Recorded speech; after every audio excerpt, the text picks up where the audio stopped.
Hey everybody, Rob here at trailer.Com, and today we're going to be taking a look at the Roadmaster high-power diode wiring kit on our 2019 Toyota Corolla. What our diodes are going to allow us to do is take those signals from our motorhome and transfer them through the lights on our Corolla so everybody knows what's going on. Whether we need to stop, change lanes, or if we're driving at night, everybody will know what's going on just like we're pulling a trailer. And our diodes are going to be really nice because once we have them installed, we're not going to have to mess with them anymore. It's not going to have to worry about an extra step whenever we're hooking up, unlike those magnetic lights. Now they do work, obviously. It's going to be a separate light compared to your car, but that's going to be an extra step. We're going to have to put the lights on, run our wires, and then once we get where we're going, we have to find somewhere to put them. Not to mention, while we're driving down the highway, there's the potential for that wire to be dragging against the paint and eventually scratch the car. But you can see on our diodes, it's not going to change the outward appearance of our Corolla at all. But our diodes are also going to help protect our vehicle's wiring. So in case there was a problem on the motorhome end, the diodes are going to prevent any kind of backfeeding, so you don't have to worry about our Corolla's electrical system. Now keep in mind that's only going to be one component you need for a complete safe flat tow setup. For a complete setup, you're going to need a base plate, a tow bar wiring, a braking system, and finally safety cables. Now our diode kit is going to require us to tap into our taillight wiring. Now some customers may feel a little bit nervous about that, but we can walk you through all the steps, show you exactly how to test which wires do what, so that way you have the confidence to do it at home. One thing you do want to keep in mind is our diode kit is going to come with most of everything you need to get it installed. You are going to get all the wires you need, the connectors, and the diodes, but you are going to need to provide your own plug and the cord to connect the front of your vehicle to the motorhome. But now that we've seen our diodes working, let's go through the installation together. To begin your installation, you want to start at the front of your Corolla, and you're going to need to find a spot that you're going to be mounting your wiring. Now, we already have our fascia removed because we just got done putting our base plate on, and that really is going to be the best time to install your wiring because you're not going to have to fight all the plastic up front and try to get your wiring to here behind the fascia. We can just run along the bumper beam and route it however we need to. But just realize that you don't have to have the fascia removed to install this wiring. Just makes it a little bit easier on you. But you want to find the spot you're going to start in, and we need to route our wire all the way back towards the back bumper by our taillights.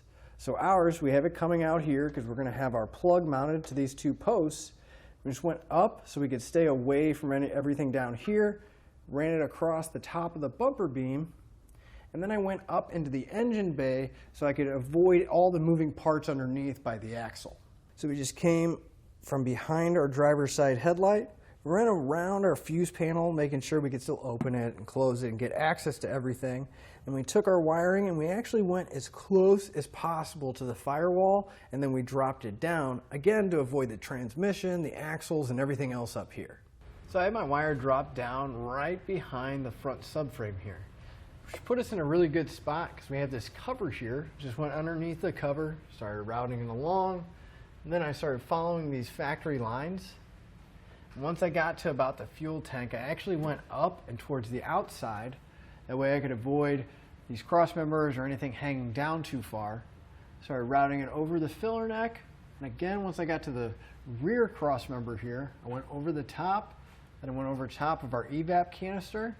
And then once we got to this frame section in the back, you'll notice there's nothing there to tie it to. So I did use some extra loom clamps and self-tapping screws, so we don't have to worry about our wire hanging down. Now these aren't included in your kit, but I do suggest picking some up because again, there's really not any good spot to mount anything back here. But then I just ran it through the hole at the very back of the frame here, so all my wire is going to be in between the back bumper and the fascia here. Now we just need to split all four wires into individual wires. The easiest way to do that is we can actually just grab the wire with our finger and start pulling them apart. If it is a little bit tight and they don't want to come apart, you can take a pair of cutters and we're going to cut in between each individual wire and separate them as high as we can get to the last anchor point. That way we have four individual wires to work with. With the wires separated, we want to move up top, open up our trunk so we can get access to our taillights. Now the fasteners that are going to be holding our taillights in are actually behind the felt liner inside the trunk. So we need to get this corner section loosened up. So we'll have a push pin right about the top of the light inside, and then one that's going to be pretty close to the bottom of the light.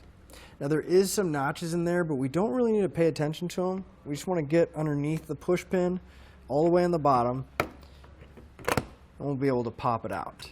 These don't have that little center section or anything. It's just screwdriver, trim panel tool, pop those push pins out,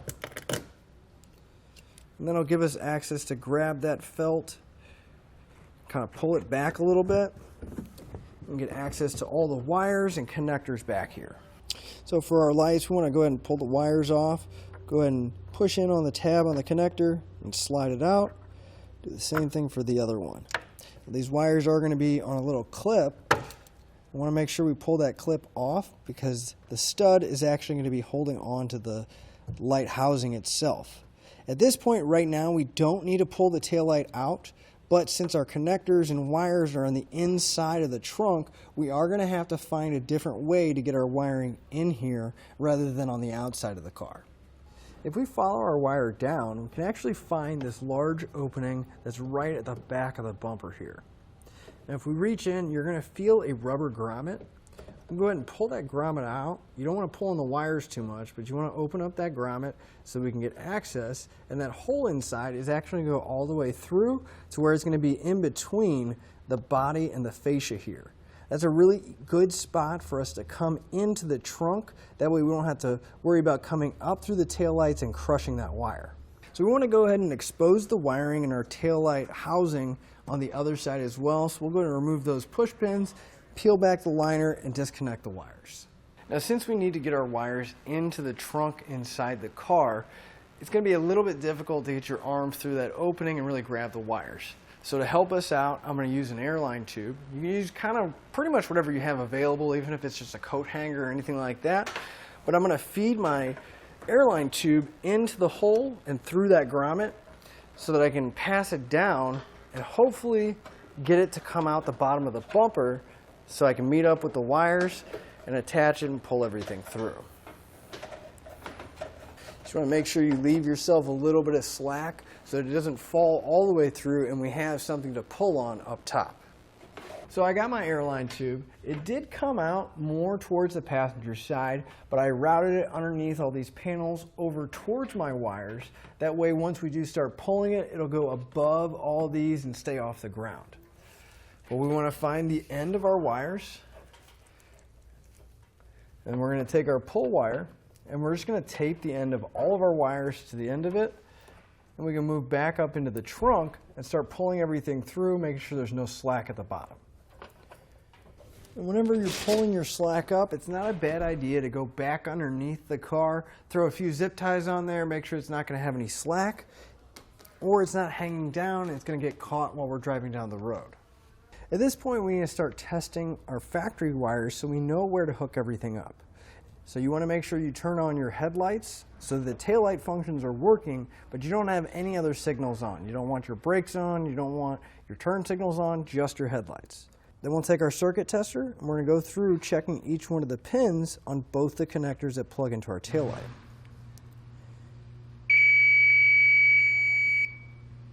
So it looks like the only one that's giving me power is the center pin on the black plug. And we are on the driver's side, so we want to double check and test the passenger side. But if we look at the connector and we follow the center pin to the back of it, we can see that it's going to be the green wire on the black connector for the driver's side taillight signal. So again, we're going to go over to the passenger side, verify the location and color of wire as well. So now that we have our taillights tested, you want to turn those off, and we want to isolate our brake signal.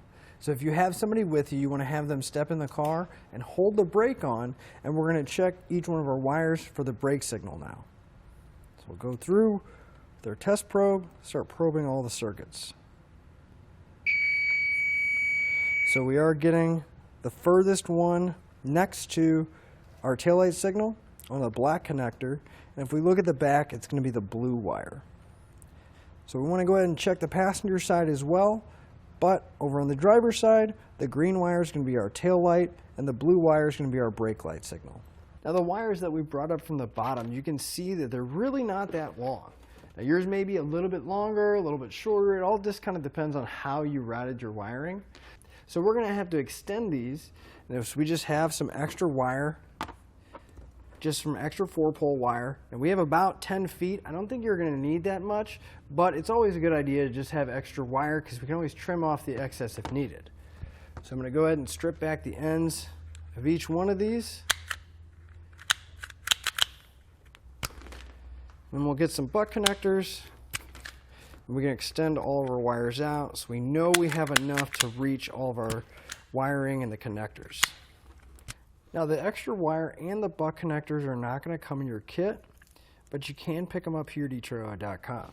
I always like using heat shrink butt connectors just because it's going to give us a little bit better protection on the wire, even though it's going to be on the inside of the car. Whenever you are connecting them, you just want to make sure that you hook them up color for color. That way there's no confusion down the line when you start routing them towards the connectors that they need to go to. So we're just going to hook our yellow to yellow, brown to brown, white to white, and green to green. Now I'm going to use a heat gun to shrink down my butt connectors, but if you are using an open flame like a torch or a lighter or anything like that, you want to be extremely careful not to burn or char the connectors or the wires themselves. To make it easier for us to route our wires from side to side and to hide everything, we're actually going to remove the threshold panel right here at the back. We're going to have a push pin fastener on each end on the very corner here.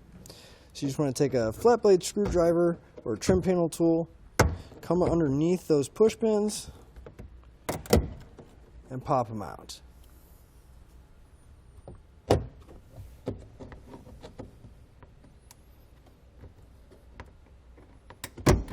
And once you have them removed, you just want to grab the threshold, and we're just going to pull straight upward and get that panel out and set it aside for right now. So we went ahead and pulled the covering off the cables that were on our black connector so we can start making our connections. So when it comes to our blue wire, we'll start with that one first. You want to come downstream from the connector a little bit. Make sure you give yourself enough room, but we're going to cut that wire in half and strip back both ends. Once we have them both stripped, we're going to grab our diode that has all blue connectors on it. It doesn't matter which two, we're going to take two of them off and we'll crimp them onto each end of that stripped wire.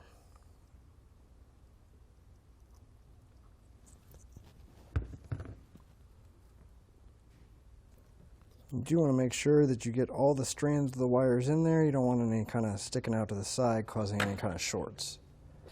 When you take the last connector off of our diode, and if we start really looking at our diode, we're going to have two terminals on the inside and one terminal pointing towards the outside. We want that out terminal to be pointing or closest to the connector, so we'll take the wire that's closest to it and we're going to plug it into the out terminal. Now the other wire is going to go into one of the in terminals. It doesn't matter which one, we just want to make sure that it's fully seated and we have that diode in between the two wires we just cut, just like that. Now since that blue wire was our brake signal, we want to take our yellow wire that we ran from underneath and we want to run it along the back of the threshold so we can hide our wire later on down the road, and we want to bring it over to where we can reach our diode. Now I always like to give myself plenty of extra slack, that way I can hide it and make any kind of adjustments I need to. So I'm going to give myself a good amount of slack, cut the excess off, we'll strip back the end of our wire, and we'll put that last blue spade terminal on the end of it.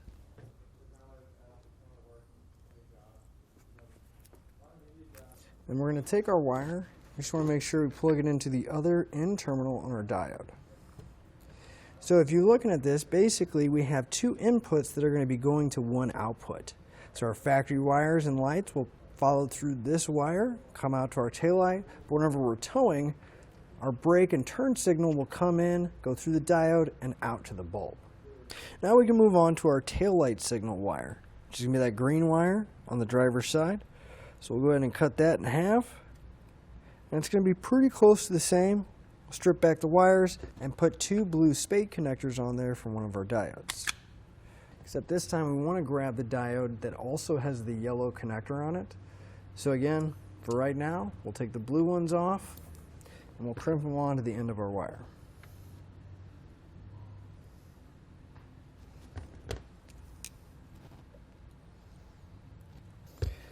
can take our diode, same thing.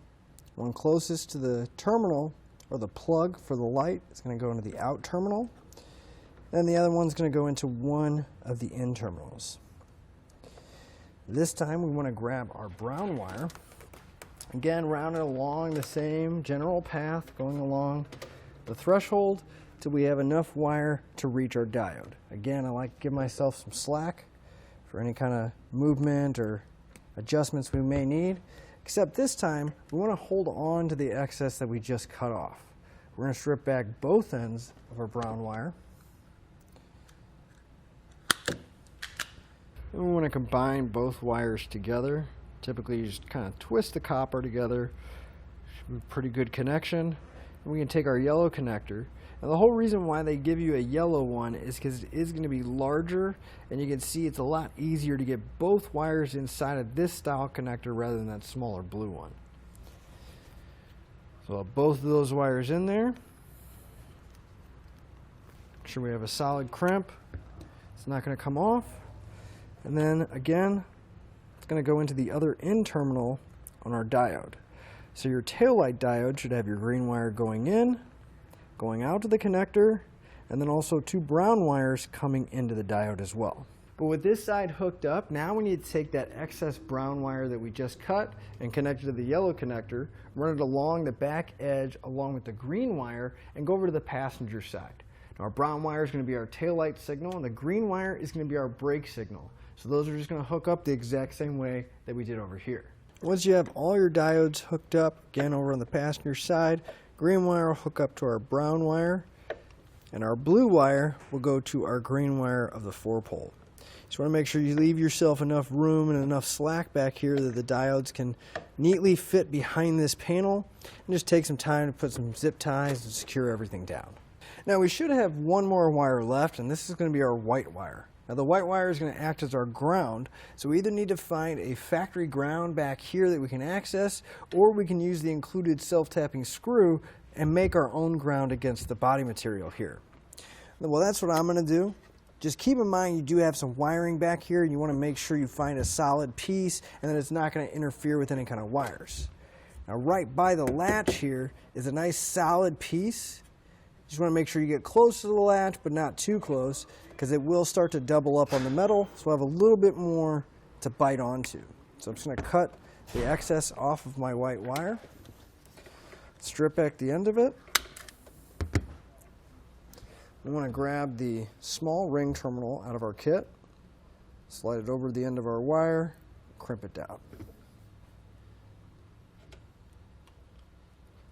I'm going to take the included self-tapping screw and a 5/16 nut driver, and I'm going to have my screw start just so I can get a hole started, and then I'll loosen it up and put my ring terminal in place.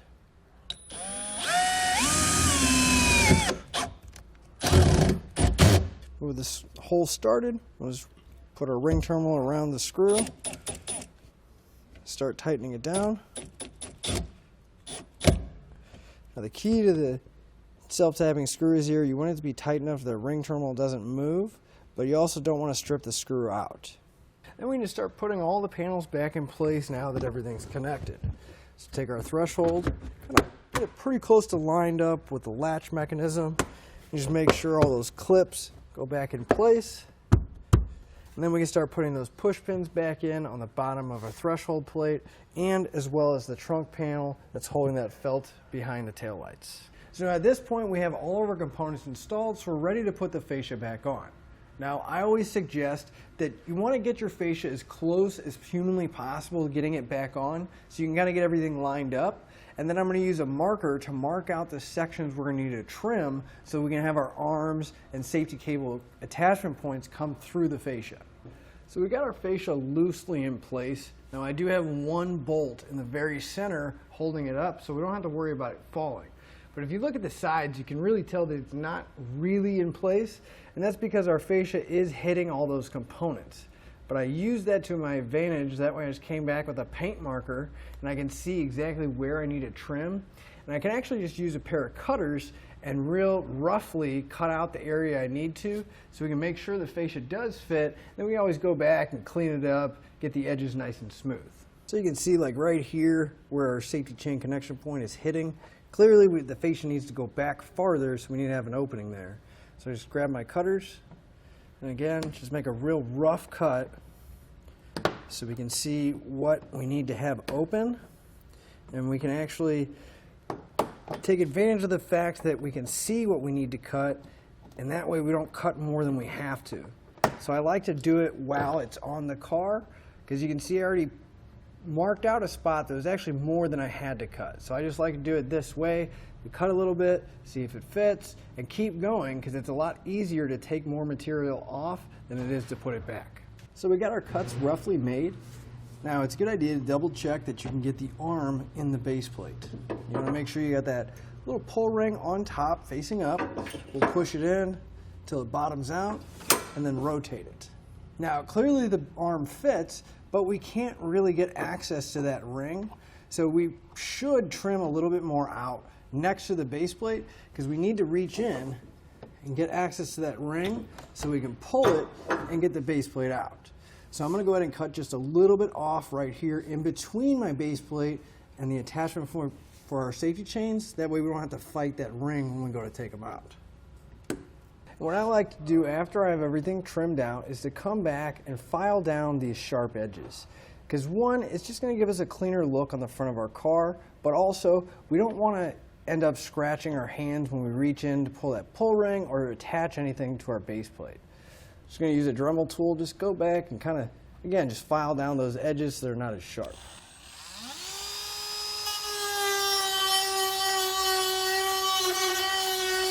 But once you have your fascia trimmed and it's back in place, all we need to do now is start reversing all the order, putting all those fasteners back in place. Now that we have our fascia back in place, we can go ahead and start wiring up the plug. Now your diode kit is not going to come with a connector on the front or an umbilical to connect the front of your Corolla to the back of your motorhome. So you need to figure out what kind of plug you want to use. In our application, we're going to be using a 6-pole round connector. And even though we're only going to be hooking 4 signals up to it, it'll leave us with 2 extra ones. So down the road, if we want to add in a charge line to keep our battery charged up, it'd be really easy to add it in later on. So the first thing we need to do is come to the end of our wires. We just need to separate them. We don't need to separate them as far as we did last time. We just need a few inches so we can have 4 individual wires to work with. And once we have them all separated, we want to make sure that we strip back the end of each individual wire. The top one is going to be marked TM. That's going to be for trailer marker, or in our case, it's going to be our brown wire. If we move over counterclockwise, the next one's going to be little GD for ground. That'll be our white wire.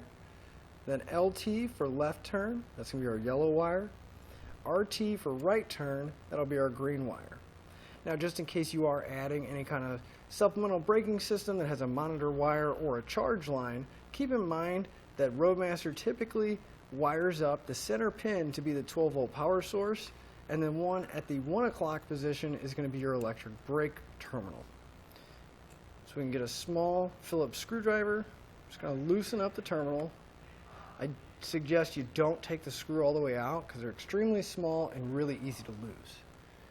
Since that's the top one, we'll take our brown wire. Make sure that all the wire strands are together. We'll insert it into the terminal. Then we just tighten up that set screw and make sure the wire is not going to come out. Then we're just going to go through and go around connecting all the rest of our wires doing the same method. So once you have all 4 wires hooked up, this is what it should look like. Brown at the top, white at the 9 o'clock position, yellow right next to that, and then finally the green wire at the bottom.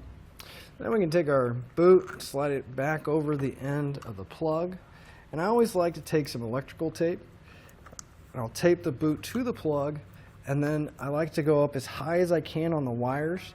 For one, to help protect the wires a little bit, but it's also going to hide those bright colored wires from the front of our vehicle, so we don't really have to see those and have an eyesore on the front. So we'll just keep wrapping everything up as high as we can get it. Then we're just going to take our plug, and for us, we have a spot already built into our base plate, so we're just going to take the included self-tapping screws, We're going to go right into those two posts on the front of the base plate.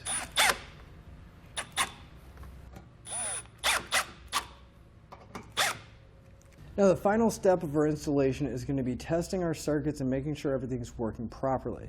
So we have our Corolla hooked up to a tester to simulate our motorhome. Now you can hook it up to your motorhome, but you want to make sure that your trailer wiring is working properly so we can isolate any problems if there is any. So if I turn on my tester, we can see that our taillight function is working, as well as the left turn signal, my brake lights, and our right turn signal. Now if you are having any kind of issues where any of those signals aren't coming on, the first thing I would tell you to check is check the diodes themselves and make sure one of those spade connectors didn't come undone. But once you have everything working, we're ready to hook up to our motorhome and hit the road. With all that being said, again, I'm Rob here at trailer.Com. That'll finish up your look at the Roadmaster high-power diode wiring kit on our 2019 Toyota Corolla.